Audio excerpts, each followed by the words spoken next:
La visite d'Anne-Marie Bonouvrier nous emmène à l'entrée d'un parking. Régulièrement de Reims, il y a une œuvre de Le Valais qu'on peut voir sur ce mur. Donc c'est pas réalisé avec de la bombe de peinture aérosol. Si on s'approche, on verra qu'en fait c'est un collage. Un personnage de taille réelle, dessiné à l'encre de Chine sur du papier et collé en utilisant les contraintes du lieu. C'est bien la patte de Charles Leval, plus connu sous le nom de Le Valais.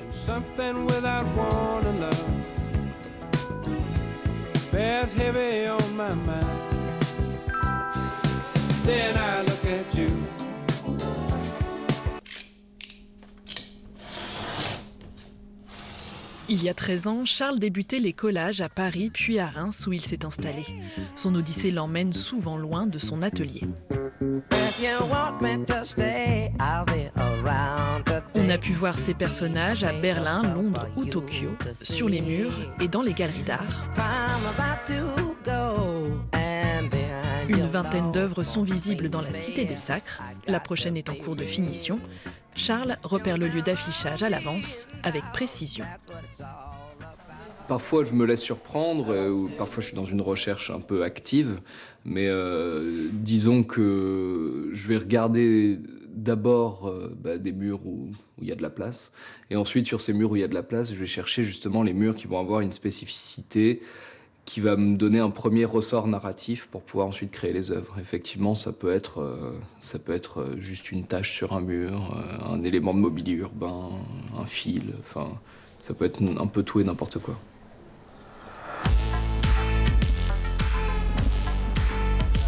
Poésie muette, ces œuvres souvent comiques possèdent plusieurs degrés de lecture et le spectateur s'identifie facilement à ce Buster Keaton en marinière. La plupart du temps, je travaille d'après photo, et la plupart du temps d'après photo de moi-même parce que je suis disponible. Mais l'idée, c'est de figurer un être humain et de figurer des problématiques qui peuvent concerner n'importe qui. Et il n'y a pas forcément de recherche spécifique sur l'identité des personnages. Dans l'art urbain, l'expression artistique ne rime pas toujours avec l'égalité. Le Valais ne demande pas l'autorisation aux propriétaires des murs. Il ne reçoit jamais de plainte, mais parfois la visite des forces de l'ordre. La plupart du temps, les gens sont contents. Je sais bien. Je connais la loi, je sais que ce que je fais, c'est pas légal. Pour pouvoir intervenir sur un mur, il faut avoir l'accord de toute la compro. Il faut avoir l'accord de toute la compro, il faut attendre une réunion de compro. C'est-à-dire que pour faire un truc sur un mur, il faut que je me prenne 2 ans en avance.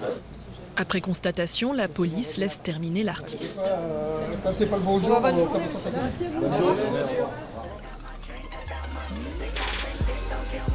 Un coup de pinceau pour accentuer les ombres. Une fois l'œuvre achevée et immortalisée, elle est livrée au regard des passants et aux affres du temps. Je me dis que peut-être que dans 10 ans, je trouverais que cette œuvre elle est un peu indigente. Et le fait qu'elle n'existe plus, ça me rassure. Pour moi, ce qui compte, c'est l'intervention, c'est le fait que ça ait existé et qu'il y ait des preuves de l'existence de cette intervention. Après, l'œuvre en soi, c'est du papier et de la peinture, j'y accorde pas plus de valeur que ça. L'illustration de la procrastination par Le Valais, rue du Clou dans le Fer. Ce que nous remettons à demain, c'est la suite de la visite pour découvrir Cynthia Dormeyer.